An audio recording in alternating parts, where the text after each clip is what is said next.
수예배에 오신 모든 여러분을 환영하고 축복합니다. 우리 앞뒤 좌우를 바라보시면서 이렇게 인사했으면 좋겠습니다.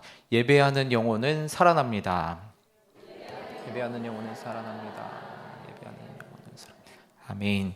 예배는 하나님을 만나는 시간이기 때문에 우리의 영혼을 살게 하는 시간인 줄로 믿습니다. 오늘도 예배를 통해서 살아계신 하나님을 만나고 그 안에서 참 기쁨과 생명을 얻는 은혜가 있으시기를 간절히 축복합니다.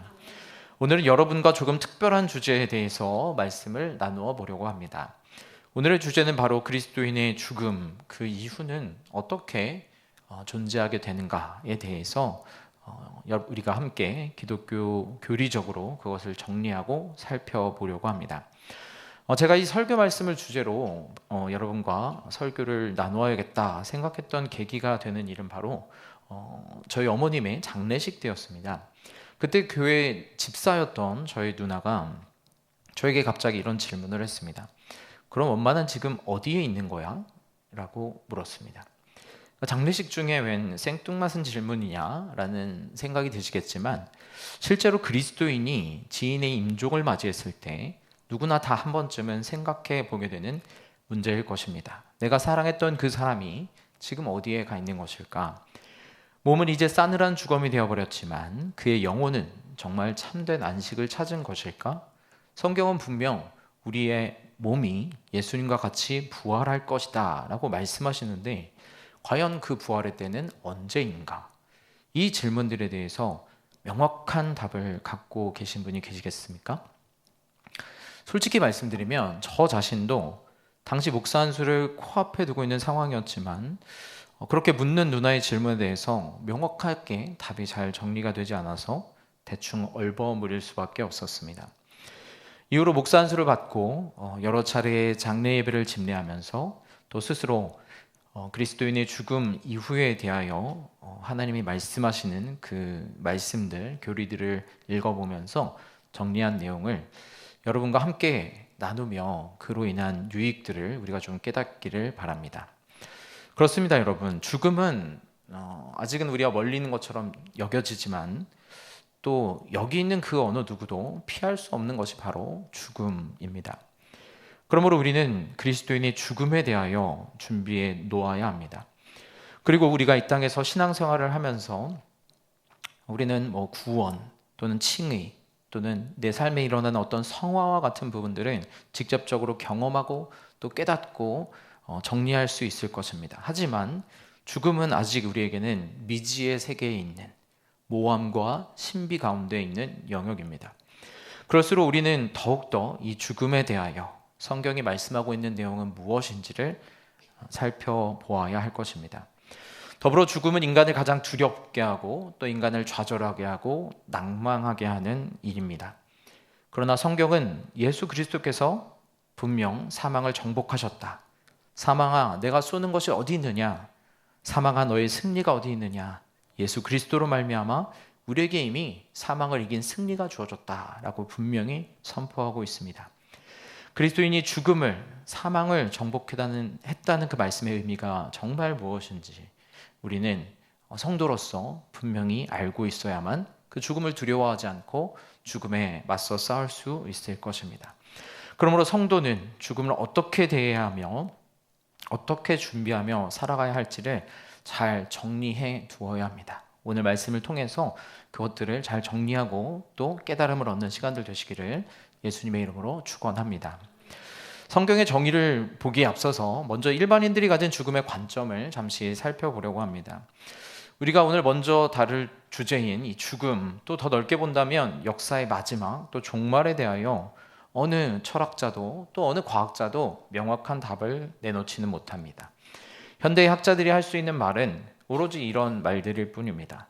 역사의 마지막과 목적이 무엇인지는 나도 모르고 아무도 명확하게 말하고 장담할 수 없다는 것입니다.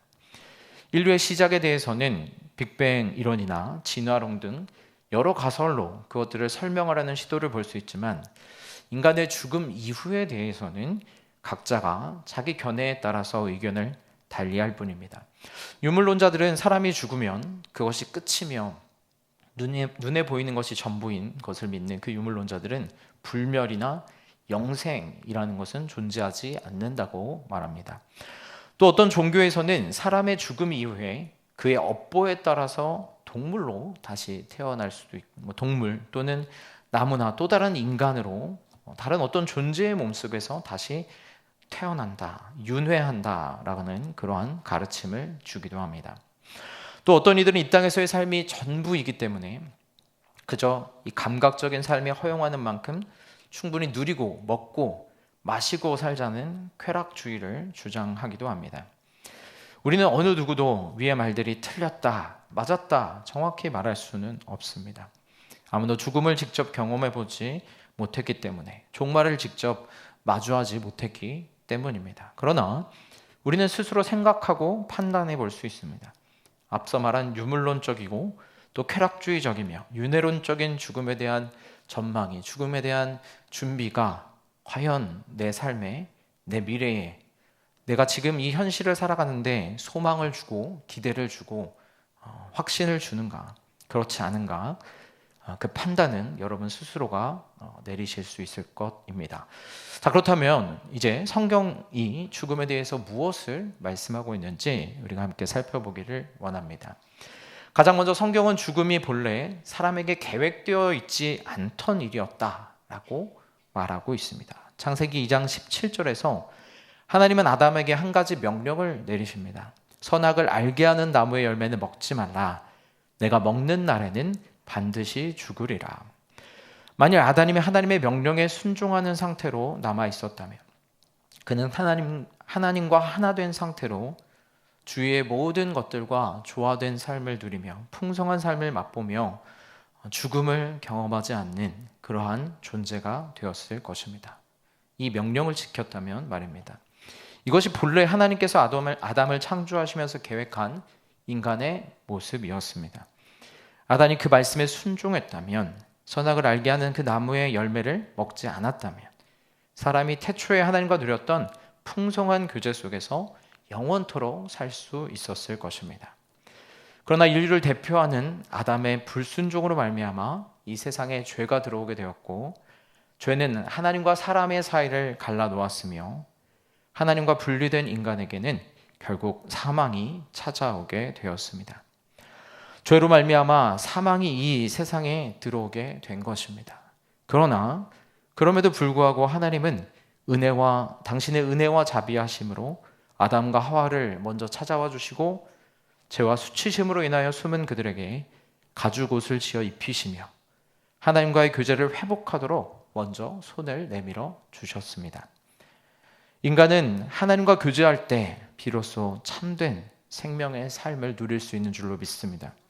하나님과 끊어지는 것이 영적인 죽음이며 하나님과 교제하는 것은 생명의 삶을 누리는 것입니다.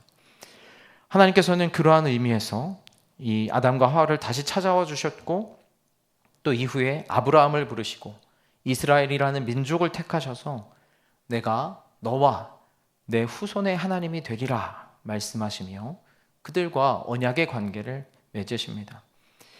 이 역시도 동일합니다. 이스라엘 백성들을 살리시기 위해서, 정말 버려진 어린아이와 같던 이 이스라엘 백성들을 다시 살려내기 위해서 내가 너희와 언약의 관계를 맺겠다. 주님이 직접 찾아와 주시고 생명을 주시는 것입니다.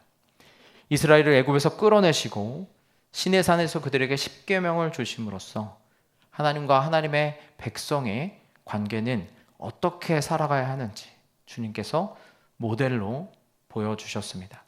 이스라엘은 여호와 하나님과의 참된 관계, 참된 교제를 누릴 때에만 진정으로 행복한 생명의 기쁨을 누릴 수 있는 그러한 존재가 된 것입니다. 그리고 결국 그 다윗의 자손을 통하여서 하나님의 아들 독생자 예수 그리스도를 이 땅에 보내심으로 그 죄 없으신 아들이 인류의 모든 죄와 형벌을 짊어지시고 십자가를 지심을 통하여서 하나님과의 영적 관계가 완전히 회복될 수 있는, 우리 인간이 하나님과의 영적 관계를 완전히 회복할 수 있는 그 구원의 길을 예수 그리스도를 통하여서 열어주신 것입니다. 그러므로 예수님께서는 이렇게 말씀하십니다. 요한복음 11장 25절과 26절의 말씀, 우리 앞에 있는 화면을 보고 함께 읽겠습니다. 시작. 예수께서 이르시되 나는 부활이요 생명이니 나를 믿는 자는 죽어도 살겠고 무릇 살아서 나를 믿는 자는 영원히 죽지 아니하리니 이것을 내가 믿느냐. 아멘. 예수께서 이르시되 나는 부활이요 생명이니 나를 믿는 자는 죽어도 살겠고 무릇 살아서 나를 믿는 자는 영원히 죽지 아니하리라. 주님 말씀하십니다. 예수 그리스도께서 죄의 형벌인 사망을 대신 지심으로 말미암아서 죄와 사망을 이기셨다는 것입니다. 주께서 그 죄와 사망을 이미 이기셨기 때문에 예수 그리스도로 말미암아 하나님께 나아갈 수 있는 은혜의 길이 열렸기 때문에 이제 하나님과 막힘없는 교제 속에서 하나님과 막힘없는 하나님과의 생명의 관계를 서로 누릴 수 있기 때문에 이제 모든 예수를 믿는 자들은 사망에서 생명으로 옮겨졌다. 이제 예수를 믿는 자들은 죽어도 살고 영원히 죽지 않는 영생이 이 믿는 자들에게 보장받게 되었다라고 성경은 또 예수님께서는 말씀하시는 것입니다. 앞선 내용을 다시 정리한다면 본래 사망은 하나님이 인간을 창조하실 때 계획된 일이 아니었습니다. 그러나 인류의 대표자인 아담의 불순종으로 인하여 사망이 부득불 이 땅에 들어오게 되었습니다. 그러나 하나님은 그 사망의 문제를 해결하기 위해서 예수 그리스도를 이 땅에 보내셨고 이 예수님을 믿으면 이 예수님을 믿음을 통하여서 죄의 문제를 해결하고 하나님과의 관계가 온전히 회복되면 이제는 사망에서 생명으로 옮긴 영생의 삶을 얻게 된다. 영생의 삶을 살게 된다라고 복음은 말씀하고 있는 것입니다. 자, 그렇다면 이와 같은 영생을 얻은 성도가 죽으면 어떤 일이 일어나겠습니까? 신자들의 그리스도인의 육체가 사망하면 어떤 일이 일어날까요? 신자들의 그리스도인의 육체가 사망하면 그 즉시 육체와 영혼이 분리되어서 육체는 이 땅에 남지만 그 영혼은 그리스도와 함께 하늘로 올라가 주님과 함께 그 영생의 기쁨을 누리게 된 줄로 믿습니다. 그리스도께서는 우리를 위해서 형벌을 지셨고 모든 죄에 대한 충분한 용서를 베풀어 주셨습니다. 그러므로 믿는 자는 곧바로 하나님의 진노에서 구원을 받게 되며 영생의 상속자가 되는 것입니다. 그러므로 신자는 죽음 이후에 바로 그 순간 육체는 이 땅에 남아 분리되지만 육체와는 분리되지만 육체와 분리된 그 영혼은 하늘에 들어가 갈 준비를 갖추게 되는 것입니다. 성경은 이에 대하여 많은 예시를 보여주고 있습니다. 누가복음 16장의 비유에 따르면 가난한 나사로는 죽은 후 곧바로 천사들을 통하여 아브라함의 품에 안겨서 그와 교제를 나누며 영원한 복락을 누리는 모습을 예수님께서 천국의 모습으로 보여주고 계십니다. 또한 예수님께서도 십자가에서 죽으실 때에 십자가상에서 죽으실 때 자신의 영혼을 그의 아버지의 손에 의탁하시며 주님 나의 영혼을 주님께 맡깁니다 라고 기도하셨습니다. 또한 누가복음 23장에서 함께 십자가에 달린 강도를 향하여서 그날에 그가 주님과 함께 낙원에 있을 것이다 라는 약속을 그 강도에게 주기도 하셨습니다. 최초의 그리스도인 순교자인 스데반은 사도행전 7장에서 돌에 맞아 쓰러지면서 주 예수께 자신의 영혼을 받아달라고 그렇게 기도합니다. 또한 사도 바울은 그가 육체에서 노임을 받으면 그리스도와 함께 있을 것이다. 나는 그리스도와 함께 있는 그것이 더욱 기쁘다. 이러한 고백을 서신서에서 여러 차례 고백하였습니다. 그 대표 구절인 빌립보서 1장 23절의 말씀 우리 함께 읽겠습니다. 시작. 내가 그 둘 사이에 끼었으니 차라리 세상을 떠나서 그리스도와 함께 있는 것이 훨씬 더 좋은 일이라 그렇게 하고 싶으나. 아멘. 지금 말씀하는 것이 무엇입니까?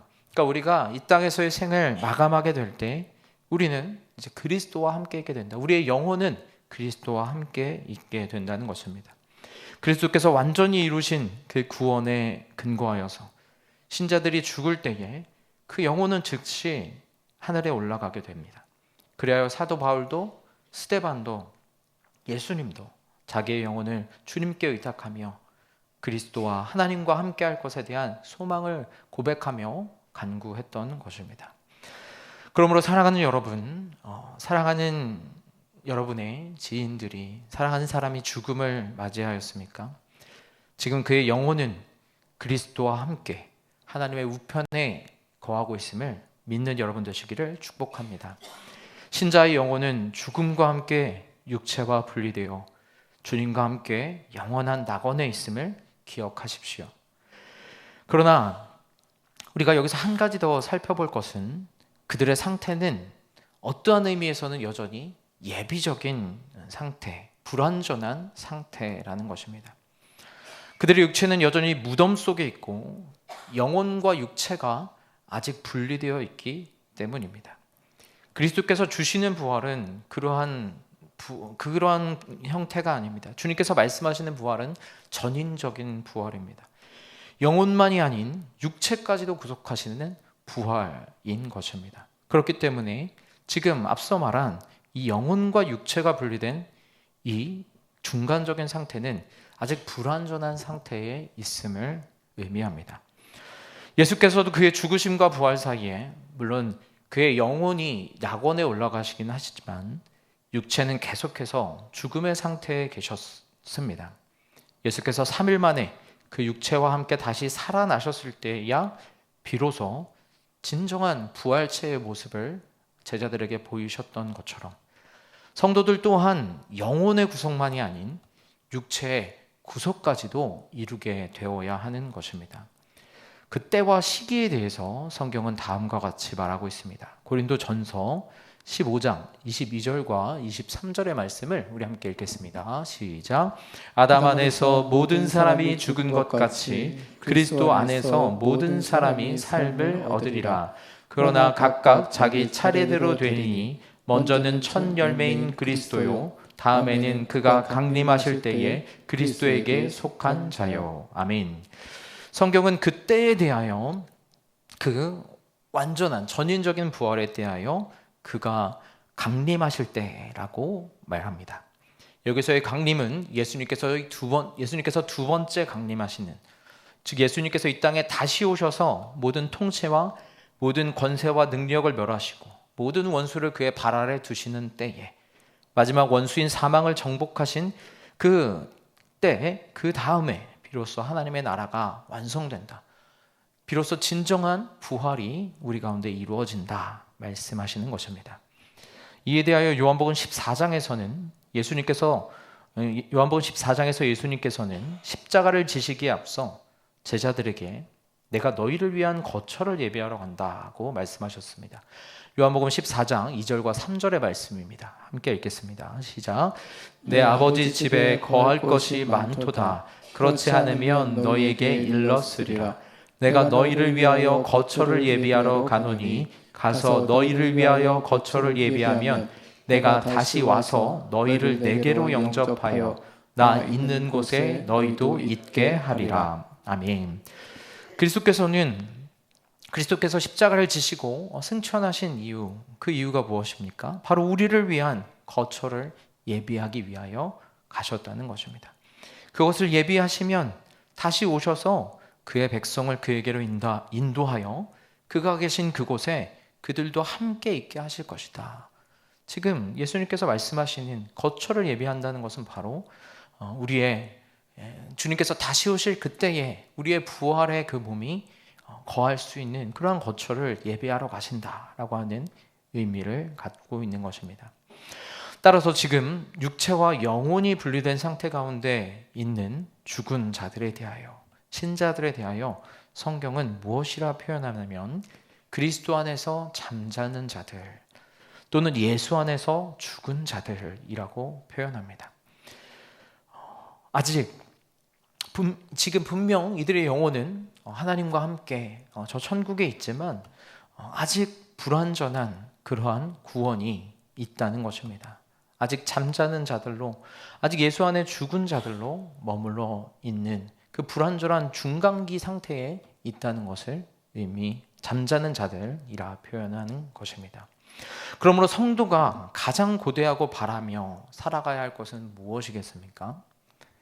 성도가 가장 고대하며 바라며 살아가야 하는 것은 바로 예수께서 이 땅에 다시 오셔서 죄와 사망에 대하여 마지막 일격을 가하심으로 완전한 승리를 얻을 그날, 그 미래에 정말 저 사탄의 세력들을 완전히 끝내시고 끝장내시고, 이미 십자가에서 승리하셨지만 여전히 이 땅 가운데 활동하고 있는 그 사탄의 세력을 완전히 끝내시고 완전히 발 아래 두시며 정말 주님께서 이 땅을 완전히 구속하실 그날을 향한 간절한 사모함을 가지고 살아가야 하는 줄로 믿습니다. 그리하여 계시록 22장 20절은 이렇게 말씀합니다. 내가 진실로 속히 오리라 하시거늘 아멘. 주 예수여 오시옵소서.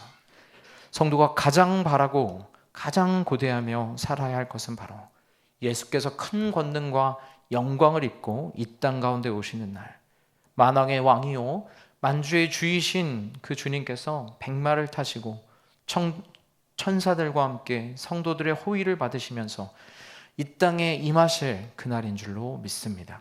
데살로니가 전서 4장 16절과 17절은 그날의 풍경을 이렇게 묘사합니다. 우리 함께 읽겠습니다. 시작. 주께서 후령과 천사장의 소리와 하나님의 나팔 소리로 친히 하늘로부터 강림하시리니 그리스도 안에서 죽은 자들이 먼저 일어나고 그 후에 우리 살아남은 자들도 그들과 함께 구름 속으로 끌어올려 공중에서 주를 영접하게 하시리니 그리하여 우리가 항상 주와 함께 있으리라. 아멘. 그날에 그리스도 안에서 죽은 자들이 부활의 몸을 입고 일어날 것입니다. 살아있는 성도들도 그때, 왜 우리가 그런 말씀을 하지 않습니까? 같이 밭을 매다가 어느 한 사람은 올라가고 어느 한 사람은 남게 될 것이다. 주님께서 임하실 그때에 그러한 일들이 일어난다는 것입니다. 주님의 구원을 받은 자들, 그리스도인들은 살아있는 성도들 역시도 그 즉시로 주님께서 임재하실 때에 공중에서 주님을 만나 천국에 올라가게 된다고 이 데살로니가 전서의 말씀은 말하고 있습니다. 사랑하는 여러분, 그날이 너무 기대되지 않습니까? 그날에 우리는 우리의 모든 연약함을 벗어버린 부활의 몸을 입고 주님을 만나 뵙게 될 것입니다. 산자로서 그날을 맞이한다면 그 즉시로 우리의 육체가 영광스럽게 변화되어서 하늘에 속한 자의 형상을 입고 하늘로 올려지게 될 줄로 믿습니다. 그때에는 더 이상 애통하는 것이나 곡하는 것이 없으며 주님께서 우리의 눈에서 모든 눈물을 닦아 주실 것입니다. 그러면 성도가 가장 기대하며 소망하며 살아야 할 날은 바로 우리 예수님께서 이 땅에 다시 오실 그날임을 믿습니다.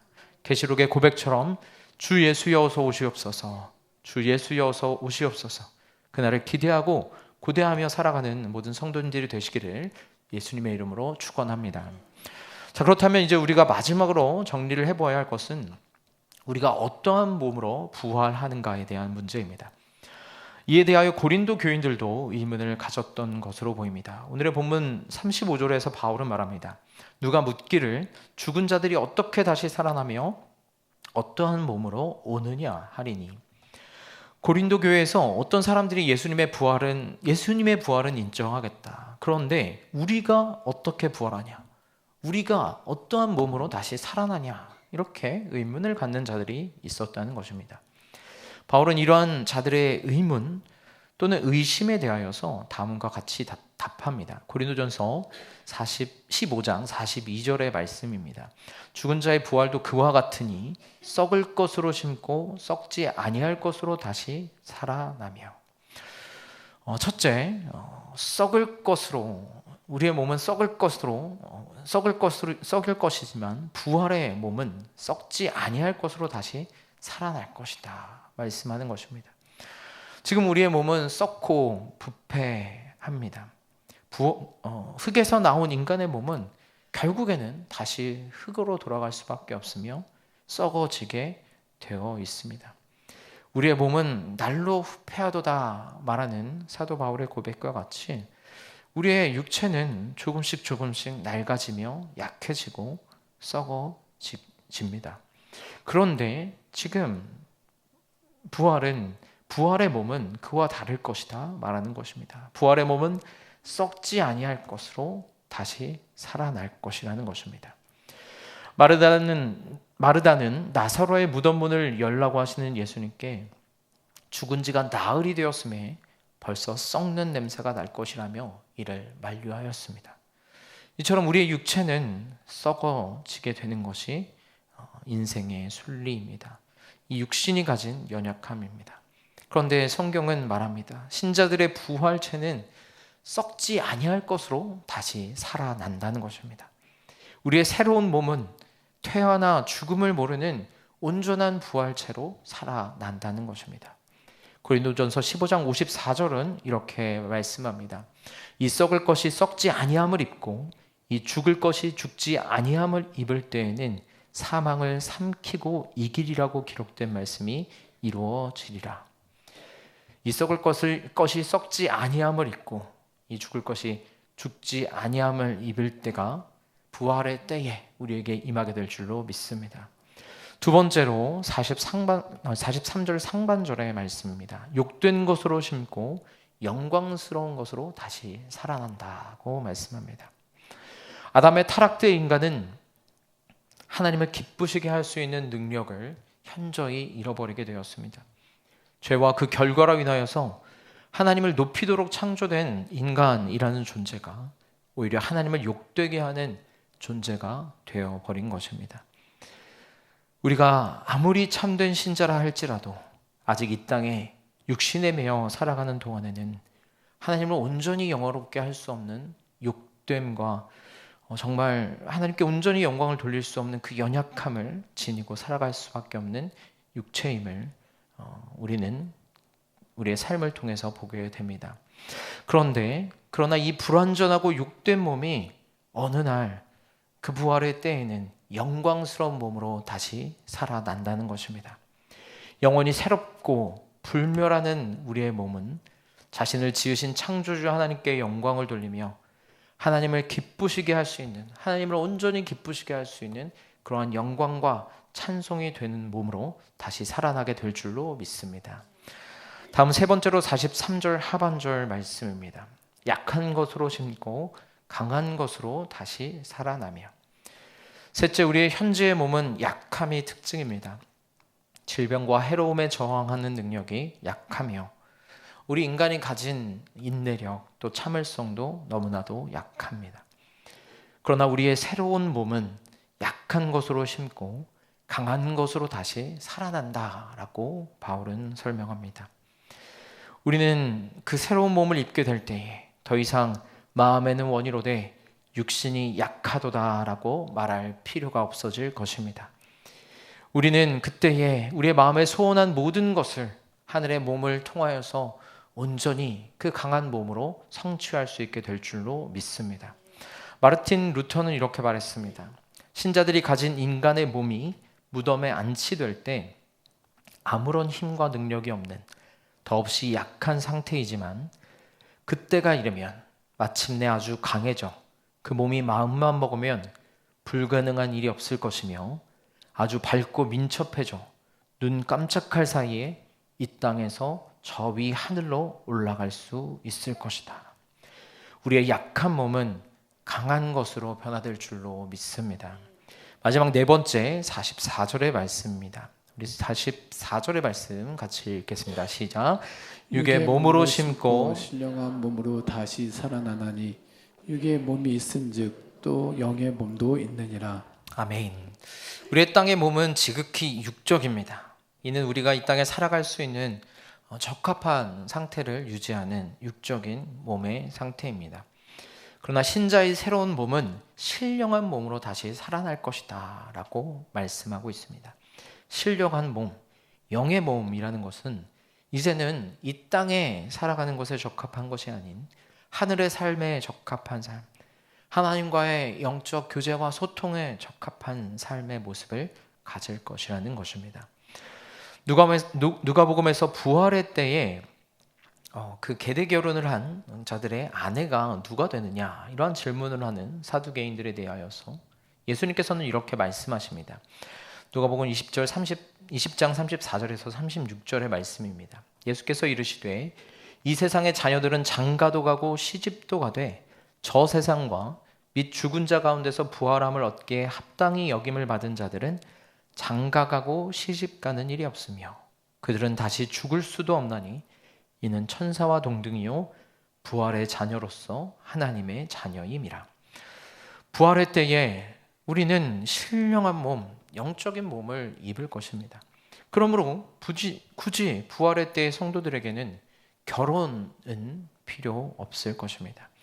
우리는 천사들과 같이 영적이고 초자연적인 하늘의 삶을 위해 완벽히 준비된 존재로, 신령하고 영적인 몸을 입은 존재로 존재하게 될 것이다.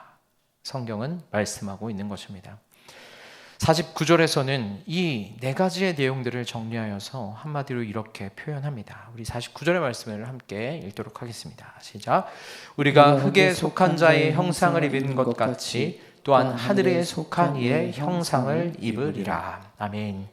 첫사람 아담을 통해서 흙에 속한 자의 형상을 입었던 우리가, 육적인 몸을 입었던 우리가, 흙으로 빚으시고 그 안에 생기를 불어넣으셔서 생명이 되었던 우리가 이제 그 부활의 때에는 예수 그리스도를 따라서 하늘에 속한 이의 형상을 입게 될 줄로 믿습니다.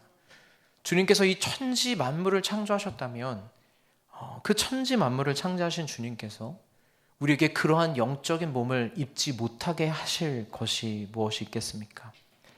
바라기는 우리 모두가 이 부활의 생명, 약함이 없고 또 강함으로 채워주시는 육의 몸을 벗고 신령한 몸으로 다시 살아나는 그 부활의 생명을 간절히 기대하고 또 소망하며 살아가는 여러분 되시기를 예수님의 이름으로 축원합니다.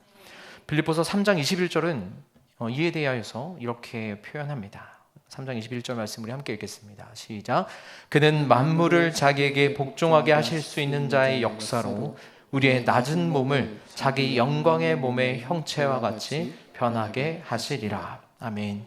지금 우리의 낮은 몸이 부활의 때가 되면 예수 그리스도의 영광의 몸의 형체와 같이 변화될 것입니다.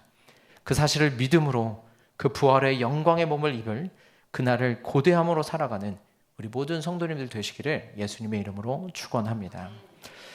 오늘 설교를 시작하면서 저는 죽음의 자리에서부터 그리스도인의 죽음 이후를 한번 생각해 보자 여러분에게 말씀을 드렸습니다.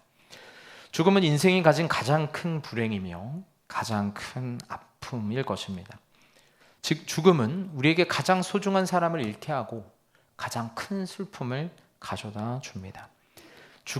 이 죽음이라는 것은, 사망이라는 것은 사람이 이길 수 없는 가장 큰 힘이자 원수입니다.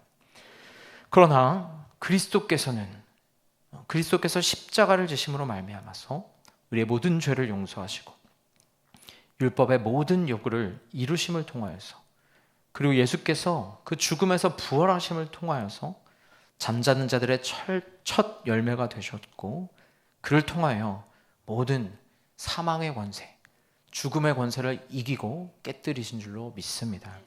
그로 인하여 그리스도 안에서 죽은 자들은 그 육체는 이 땅에 머물지라도 그 영혼은 곧바로 하나님, 예수님과 함께 그 천국의 기쁨을 누리게 될 줄로 믿습니다. 그리고 이제 장차 그리스도께서 다시 오실 때에, 그리스도께서 이 땅에 다시 오셔서 그 모든 어둠의 권세들을 자신의 발 아래 두실 그날에 죽은 자들이 썩지 아니할 것으로 다시 살아나며 살아있는 자도 순식간에 호련히 다 변화되어 죽지 않을 몸을 입는 전인적인 부활의 몸을 갖게 될 줄로 믿습니다.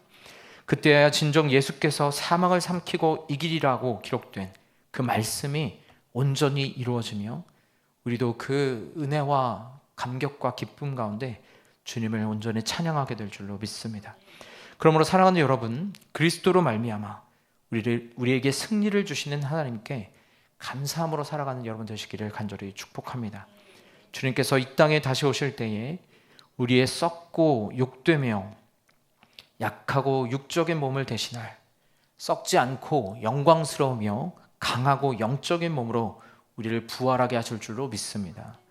예수께서 죄와 사망의 권세를 깨트리시고 승리하셨기 때문에 우리는 더 이상 사망아 너가 쏘는 것이 무엇이냐?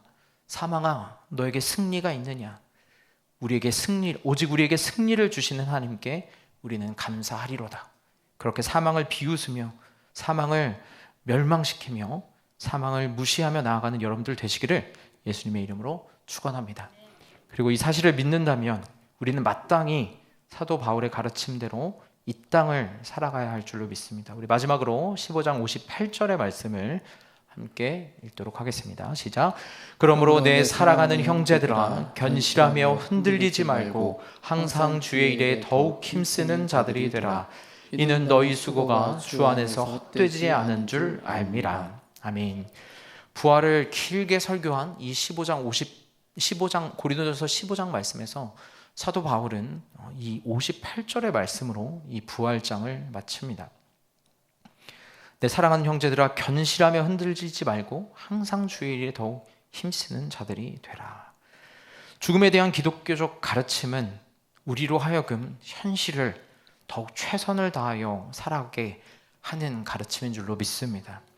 그러므로 내 사랑하는 형제들아, 우리에게는 부활의 소망이 있기에, 우리에게는 죄와 사망을 이긴 그 승리의 약속이 있기에, 우리에게 주어질 그 영광의 나라가 있기에 지금 이 땅을 살아가면서도 견실하며 흔들리지 말고 항상 주의 일에 우리가 더욱더 힘쓰자. 왜냐하면 우리가 하는 이 수고가 주 안에서 헛되지 않을 것을 알기 때문입니다. 사도 바울은 그렇게 지금 성도들에게 권면하고 있는 것입니다. 바라기는 우리도 이 말씀을 따라서 우리의 삶도 견실하며 흔들리지 않고 항상 주의 일에 더욱 힘쓰는 삶이 되기를, 그리하여서 죄와 사망의 권세를 이기신 예수의 승리가 우리의 승리가 되는 삶을 살아가시기를 예수님의 이름으로 축원합니다.